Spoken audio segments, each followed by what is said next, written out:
भाई अगर आप इंग्लिश बोलना थोड़ा जल्दी सीखना चाहते हैं ना, तो ग्रामर के साथ साथ आपको कुछ ऐसे सेंटेंसेस भी रट लेने चाहिए जिन्हें आप अपनी डेली लाइफ में बोल सकते हैं। अब ये घबराने की जरूरत नहीं है कि रटना जरूरी है क्या, रट्टा नहीं मारना चाहिए। अरे भाई जब लैंग्वेज सीखते हैं तो रट्टा भी मारना पड़ता है। अब ये sorry, thank you, bye bye, ये क्या तुमने किताबों में पढ़ा था? ये तो दूसरों से सुनकर रट लिया और बोलने लगे, थैंक यू बोलना सीख गई, सॉरी। तो ये रट्टाफिकेशन ही है। इसी तरह से इंग्लिश लैंग्वेज में बहुत सारे सेंटेंसेस आपको रटने ही पड़ते हैं ताकि सिचुएशन पर आप मुंह पे दे मारे बोल दे, ले ऐसे। सही है। तो आज मैं आपको 20 कमाल कमाल के इंग्लिश के सेंटेंसेस सिखाऊंगा जिन्हें आप अपनी डेली लाइफ में बोल सकते हैं, और ये मोस्ट कॉमन है, आपकी लाइफ में जरूरत पड़ेगी ही पड़ेगी ना बोलने की। बहुत काम के, पहले हिंदी फिर इंग्लिश, पहले हिंदी फिर इंग्लिश, ऐसे सिखाऊंगा। टाइम कम लूंगा, बोलूंगा कम, सिखाऊंगा ज्यादा।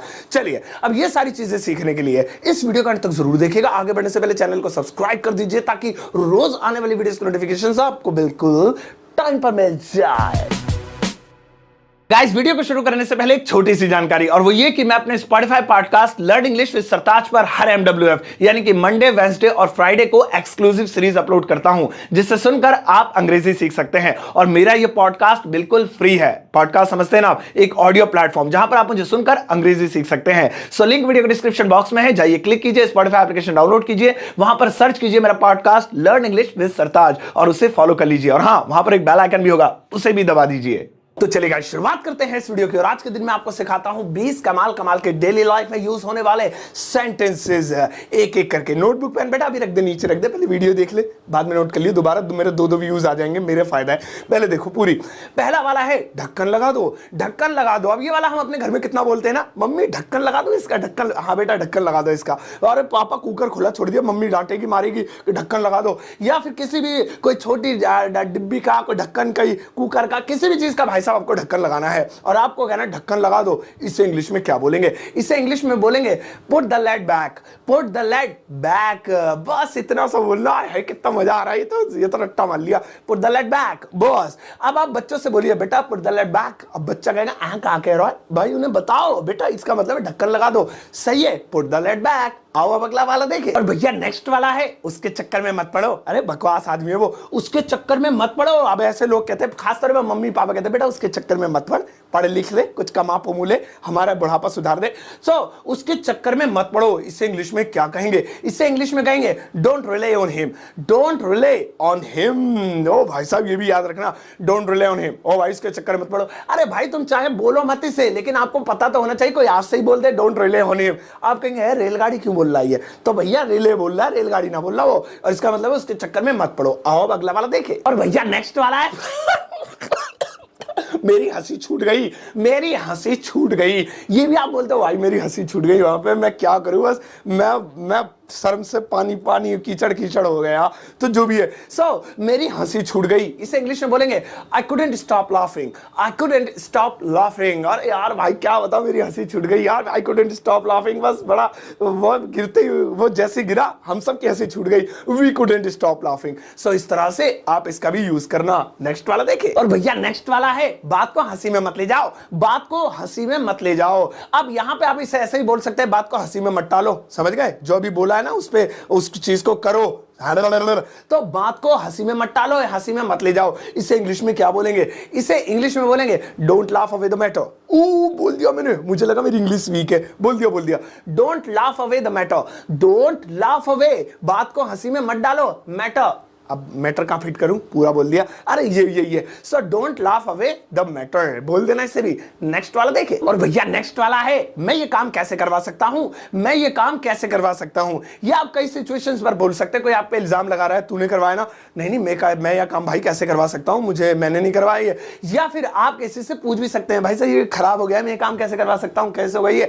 तो इसे इंग्लिश में कैसे बोलेंगे? इसे इंग्लिश में बोलेंगे how can I get this work done. वो लंबा है थोड़ा, लेकिन रट्टा मारना पड़ेगा। How can I get this work done, मैं इस काम को कैसे करवा सकता हूं। इस तरीके से, इस प्यारे से वाक्यों को आप बोल सकते हैं। How can I get this work done. वो 2-3 लाख बार तो ट्राई कर लेना, पहले मुंह से नहीं निकलता ये। आओ नेक्स्ट वाला देखें। और भैया नेक्स्ट वाला है बाकी सब ठीक है, बस सब बढ़िया, बाकी सब ठीक है। ये भी आप बोलते हैं ना, कोई सब हाल चाल पूछते हैं और बताओ ठीक है, हाँ बढ़िया, और घर पे सब कहते हैं अरे बाकी सब ठीक है, बढ़िया चल रहा है, कारोबार कहता है अरे बाकी सब ठीक है, बोल तो दिया। सो बाकी सब ठीक है, या किसी भी सिचुएशन पे आपको ऐसा बोलना बाकी सब ठीक है। इसे आप इंग्लिश में कैसे बोलेंगे? वेल सिंपल, इसे आप इंग्लिश में बोलेंगे रेस्ट एवरीथिंग इज फाइन, कितना मजेदार है, रेस्ट एवरीथिंग इज फाइन। सो आपके बारे में, आपके घर वालों के बारे में, आपके हालचाल, आपके कारोबार या किसी भी चीज के बारे में कोई भी पूछता है, और भाई और बाकी सब कैसे चल रहा है, बाकी सब बढ़िया, रेस्ट एवरीथिंग इज फाइन। काम कहा है, मिलते नहीं है ऐसे शब्द। आओ अगला वाला देखे। और भैया नेक्स्ट वाला है, ये तो रोज की बात है, तो रोज का ही हो गया, इनका समझ में नहीं आता है क्या है। ये तो रोज की बात है, ये तो रोज का काम है, ये तो रोज का ही है, ऐसे भी कहते हैं। मतलब आप इसे किसी भी तरीके से बोल लो, ये आप समझ रहे होंगे। तो आप इसे इंग्लिश में एक ही तरीके से बोल सकते हैं, और वो है it's everyday occurrence. It's everyday occurrence, ऐसे जैसे मुझे कहना, अरे तो रोज का ही काम है, उसका लड़का आ गया फिर झगड़ा करके आ गया, कोई बात है बताओ, इट्स एवरीडे ऑकरेंस। जम नहीं रहा मुझ पे, अभी रुको, इट्स एवरीडे ऑकरेंस। हाँ, इंग्लिश में अंग्रेज की तरह बोली, अब जच रहा है। तो आप इस तरीके से बोल सकते हैं, ये तो रोज का काम है, इट्स एवरीडे ऑकरेंस। मेरा भी रोज का काम है, लाइक कर दो, अब आपका भी रोज का ही काम हो गया। प्लीज, रोज वीडियो आती है, लाइक शेयर सब्सक्राइब, बेटा नीचे ही लाइक होगा। आओ नेक्स्ट वाला देखिए। और भैया नेक्स्ट वाला है, तुम किस तरह के आदमी हो। अबे क्या हो तुम, समझ में नहीं आ रहा है, तुम किस तरह के आदमी हो। ये भी हम अक्सर सामने वाले से बोल देते हैं। सो इसे इंग्लिश में कैसे बोलेंगे, इसे इंग्लिश में बोलेंगे what short person are you. है, नहीं समझे, अरे यार, what short person are you, तुम किस तरह के आदमी हो। अब तुम की जगह हम यहाँ पे वह भी लगा सकते हैं, वो किस तरह का आदमी है यार, समझ में नहीं आता। अंकल जी अभी गया, उसे मनाने, मान ही नहीं रहा है, किस तरह का आदमी है वो। So what short person is he, ऐसे कर सकते हैं। सो आप बनाइए अब मस्त होके इस वाले वाक्य को। नेक्स्ट वाला देखे। और भैया नेक्स्ट वाला है, मेरा ऐसा कोई इरादा नहीं था। हाँ, मेरा ऐसा कोई इरादा नहीं था। ये भी हम बोलते हैं, किसी को कोई दुख पहुंच जाए तो कहते हैं तुमने मेरे साथ ऐसा किया, तो हम कहते हैं नहीं नहीं, मेरा ऐसा कोई इरादा नहीं था, देखिए मैं तो बस आपके थोबड़ा तोड़ना चाहता था। सो मेरा ऐसा कोई इरादा नहीं था, मैं ऐसा नहीं करना चाहता था, मुझे ऐसा करना ही नहीं था। तो आप इस इंग्लिश में बोल सकते हैं I had no such intention. I had no such intention, मेरी ऐसी कोई इंटेंशन नहीं थी। I had no such intention, सच बोल दे भैया, थी, सही है, ये भी काम का है, यूज कर लेना। नेक्स्ट वाला देखिए। और भैया नेक्स्ट वाला है, उसे बुला कर लाओ, जा जल्दी से उसे बुला कर लाओ, उसे बुला कर लाओ। ये भी बहुत यूजफुल है और लोग अपनी लाइफ में यूज करते हैं। उसे बुला कर लाओ, कहां है भैया, वो उसे बुला कर लाओ, अरे वहां बाहर बैठा होगा, उसे बुला कर लाओ। तो कितना कॉमन है ना, आपने जरूर हिंदी में तो पक्का बोला होगा। अब इसे इंग्लिश में सुन लो, उसे बुला कर लाओ इंग्लिश में बोलेंगे call him away. Call him away, call away एक फ्रेज है जिसके कई मतलब हो सकते हैं, लेकिन उनमें से एक मतलब ये भी है बुलाकर लाना, कॉल हिम अवे। अब इसे लोग फेच हिम भी बोलते हैं, फेच हिम, ये भी ठीक है, ये भी आप बोल सकते हैं, fetch him, call him away. बस अब और भी होंगे, मुझे नहीं पता, मुझे इतनी इंग्लिश आती है। नेक्स्ट वाला देखिए। और भैया नेक्स्ट वाला है, खाना ठंडा हो रहा है। खाना ठंडा हो रहा है, ये भी कॉमनली मम्मी बोलती है, बेटा खाना ठंडा हो रहा है, खा ले, क्या मोबाइल में घुसा रहेगा, तेरे को स्क्रीन तोड़ के अंदर फेंक दूं। सो खाना ठंडा हो रहा है। किसी से भी आपको कहना हो, बड़े बच्चे बुजुर्ग घर में किसी से भी इंग्लिश में बोलेंगे फूड इज गेटिंग कोल्ड। है भाई, कांगर है, अरे वो microwave, food is getting cold, ये बहुत कॉमन है, इसे भी रट लीजिए, बेहद काम आता है घरों में, food is getting cold. Next वाला देखिए। और भैया नेक्स्ट वाला है, एक बार मुझसे पूछ लिया होता कि खुद ही कर लिया काम। क्या है, बिगाड़ दिया ना, हो गई तसल्ली।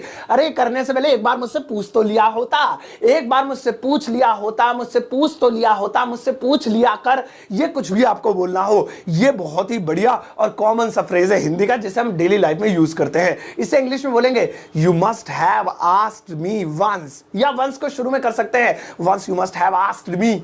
ओफो, मुंह से निकल रहा, सर दर्द हो गया। You once you must have asked me, एक बार तुम्हें मुझसे पूछ लेना चाहिए या चाहिए था, इस तरह से आप इसे बना सकते हैं। अब नेक्स्ट टाइम कोई काम बिगाड़ देना, इंग्लिश में बोलना, वंस यू सॉरी निकल ली इंग्लिश। अब नेक्स्ट वाला देखिए। और भैया नेक्स्ट वाला है, पहले आप, ये वाला बहुत छोटा सा है, लेकिन आज मैं इसको जानबूझ के लेके आया हूं, इसके पीछे का एक सीक्रेट बताऊंगा। पहले आप, पहले इसकी सिचुएशन समझ लो, फिर इंग्लिश बताऊंगा। ये जब बोलते हैं, जब आप कोई काम करने जा रहे हैं और आप पहले कहते नहीं नहीं पहले आप कीजिए, मतलब इज्जत देते हैं लोगों को। अरे प्लेट लेके शादी में आगे गए, अरे अंकल जी, अरे पहले आप अंकल जी प्लीज, नहीं नहीं अंकल जी कैसी बात कर रहे हो, मैं बाद में ले लूंगा, बस छोड़ देना प्लीज, कभी सारी निकाल लो। सब पहले आप, ये बोलते हैं हम दूसरों को इज्जत देने के लिए पहले आप। तो इंग्लिश में ठीक इसका उल्टा होता है, ये ध्यान रखिएगा। इंग्लिश में बोलते हैं मैं आपके बाद, ऐसे बोलते हैं, यानी हिंदी में पहले आप, लेकिन इंग्लिश में बोलते हैं मैं आपके बाद। तो इसीलिए इसकी इंग्लिश होगी आफ्टर यू, आफ्टर यू। अब कुछ लोग यही कंफ्यूज हो जाते हैं कि यार पहले लिखा है और इसमें इंग्लिश में आफ्टर आ गया, आफ्टर का मतलब तो बाद होता है। तो वो इसलिए बाद होता है क्योंकि इंग्लिश में बोलने का उल्टा तरीका होता है, सेंस वही है। जैसे अंकल जी खड़े हैं, अब मैं हिंदी में क्या बोलूंगा, अरे अंकल जी पहले आप, पहले आप, पहले आप। हिंदी में बोलूंगा पहले आप, लेकिन इंग्लिश में बोलूंगा अरे आपके बाद, मैं आपके बाद अंकल जी, यानी यही बात हुई ना, पहले आप। तो इसीलिए इंग्लिश में बोलूंगा uncle ji after you, after you, please आप जाइए, आफ्टर यू।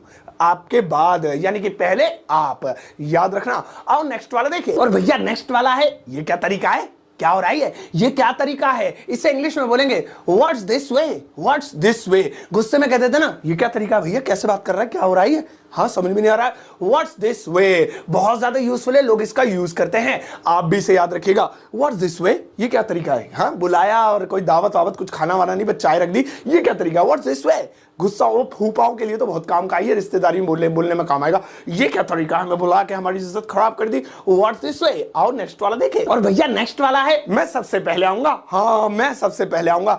किसी भी सिचुएशन पे आपको कहना होता है ना, मैं सबसे पहले आऊंगा, तो यहां पे लोग अपना अपना तरीका लगाते हैं, इसे इंग्लिश में ऐसे बना देंगे, ऐसे बना देंगे, लेकिन फ्रेजल इंग्लिश में देखो ये कैसे बनेगा। कहीं पर भी आपको कहना है ना मैं सबसे पहले आऊंगा, आप इंग्लिश में बोलेंगे आई will come before all, I will come before all. Before का मतलब पहले कि सबसे पहले, बिफोर ऑल सबसे पहले, ये मतलब होता है। So I will come before all, मैं सबसे पहले आऊंगा भाई साहब, मैं आगे बैठूंगा, बस समझ गए, सबसे पहले पार्टी में मैं ही नजर आऊंगा, आई will come before all. Next वाला देखिए। और भैया नेक्स्ट वाला है, मुझे बदनाम मत करो, समझ गए, मेरा नाम खराब करने की जरूरत नहीं है, मेरा नाम लेने की जरूरत नहीं है, ये भी गुस्से में हम यूज करते हैं, लड़ाई झगड़े में कहते थे मुझे बदनाम मत करो, मेरा नाम नहीं लेना बिल्कुल। इससे इंग्लिश में कैसे बोलेंगे, वेल वेरी सिंपल, जब भी आपको कहना हो ना मुझे बदनाम मत करो, समझ गए, मुझे बदनाम करने की जरूरत नहीं है, इसे आप इंग्लिश में बोलेंगे don't defame me, don't defame मी।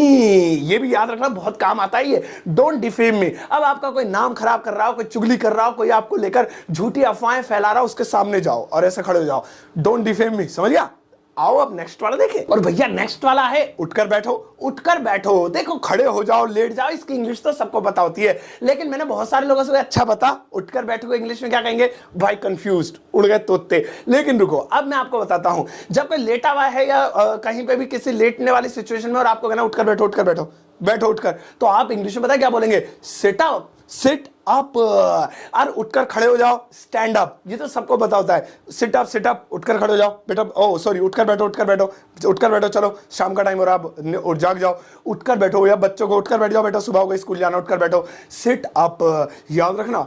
आओ अब नेक्स्ट वाला देखिए। और भैया नेक्स्ट वाला है, हद हो गई, ये तो हद हो गई यार, कम अब्बा, हद हो गई, हद हो गई, हद हो गई या हद हो गई, ये तो इसे इंग्लिश में कैसे बोलेंगे, वो मोस्ट कॉमन, बहुत ज्यादा बढ़िया है, लोग अक्सर यूज करते हैं इसको। हद हो गई, इरिटेट हो जाते हैं ना तो ज्यादा बोलते हैं हद हो गई, अब तो अब नहीं भाई साहब, बहुत हद हो गई, हद हो गई, ये तो इसे इंग्लिश में बोलेंगे this is too much, this is too much, this is too much. तो ये भी बहुत बढ़िया है, तो इसे भी आप बोल सकते हैं, लाइफ में बहुत काम का ही है, मैं तो कह रहा हूं इसे बोल दो, दिस इज टू मच, हद हो गई। अब तो प्लीज अब लाइक कर दो, बहुत देर से देख रहा हूं मैं, वीडियो को सब्सक्राइब, चैनल को सब्सक्राइब कर दो, पेज को लाइक कर दो प्लीज। आओ नेक्स्ट वाला देखिए। भैया नेक्स्ट वाला है, मुझे हिचकी आ रही है, मुझे हिचकी आ रही है, इसे इंग्लिश में कैसे बोलेंगे, someone is missing me। मैं भी यही सोचता हूँ कि हिचकी आती तो कोई याद करता है, नहीं नहीं, इंग्लिश क्या होगी इसकी, मुझे हिचकी आ रही है, इसे इंग्लिश में बोलेंगे I am getting hiccups, I am getting hiccups. अब आप सोचो, मुझे हिचकी आ रही है, वैसा मुझे कोई लग रहा है शायद कोई याद कर रहा है, आई एम गेटिंग हिकअप्स, या किसी और को बोलना अरे इसे हिचकी आ रही है भैया, इसे पानी आनी ठुसाओ, ही इज गेटिंग हिकअप्स, इस तरह से हिकअप्स, हिचकी, आई एम गेटिंग हिकअप्स, मुझे हिचकी आ रही है। और नेक्स्ट वाला देखें। और भैया नेक्स्ट वाला है, आज मैं बहुत ज्यादा खुश हूं, हद से ज्यादा खुश हूं। रुक जाओ, ये मत सोचना आई एम वेरी हैप्पी, कुछ नया बताऊंगा, आज मैं बहुत ज्यादा खुश हूं। देखो भैया, आज मैं खुश हूं, I am happy, I am very happy, तो दुनिया बोलती है, लेकिन आपको कुछ नया सीखने को मिलेगा आज। अगर आपको कहना आज तो मैं बहुत ज्यादा खुश हूं, मेरी खुशी का ठिकाना नहीं है, हाँ मेरी खुशी का ठिकाना नहीं है, ये वाला बढ़िया है, मेरी खुशी का कोई ठिकाना नहीं है, फूले नहीं समारा में, तो इसे आप इंग्लिश में कैसे बोलेंगे, इसे इंग्लिश में बोलेंगे I am flying high, I am flying high, इस तरह से। अरे आई एम फ्लाइंग हाई यार, बड़ा आज तो मेरी खुशी का ठिकाना नहीं है, आई एम फ्लाइंग हाई, इस तरह से आप बोल सकते हैं। रुक जाओ, होमवर्क टाइम, रुक जाओ। चलिए गाइस, तो आज की इस क्लास में मैंने आपको सिखा दिए 20 कमाल के ऐसे डेली यूज में होने वाले सेंटेंसेस जिनका इस्तेमाल आप अक्सर करते रहते हैं। अब आप इन्हें इंग्लिश में बोलना सीख लीजिए। होमवर्क देता हूं, आज का होमवर्क वीडियो में से नहीं है, कुछ हटके देता हूं। आज आपको देखो क्या लिखा है, 3 ऐसे सेंटेंसेस लिखने इस वीडियो के कमेंट सेक्शन में जो यहां पर लिखे, इनकी इंग्लिश बनानी है। ये कॉमन है, बहुत ज्यादा यूज होते हैं अक्सर जो है, तो आपको इनकी इंग्लिश इस वीडियो के कमेंट सेक्शन में जाकर पोस्ट कर देनी है, मैं अपना लाइक दूंगा। और अगर इसकी हिंदी की इंग्लिश बनाने में किसी को लगे कि इन्होंने गलती कर दी है, ये इज नहीं आना था, एम आना था, आर नहीं आना था, तो उनका कमेंट सेक्शन में ही उनकी हेल्प कर देना। चलिए गाइस, अब आपसे एक छोटा सा और काम अपने मतलब का, वो ये है कि भैया इस वीडियो को सबके साथ शेयर कर देना। देखो फेसबुक पे देख रहे हो तो पेज लाइक करना और शेयर मार देना, और व्हाट्सएप पे देख रहे हो, व्हाट्सएप पे कौन देखता भाई, यूट्यूब पे देख रहे हो तो चैनल को सब्सक्राइब करके वहां पे भी शेयर कर देना। और अपने फेसबुक, व्हाट्सएप, इंस्टाग्राम ग्रुप्स में यार प्लीज शेयर मार दिया करो। देखो कच्चा बादाम है, थोड़ा फेमस कराओ, पका हुआ है, सड़ा हुआ, जो भी है करा दो। जाओ इस वीडियो को सबके साथ शेयर करना, जाते जाते एक टुच्चा सा लाइक देकर जाना।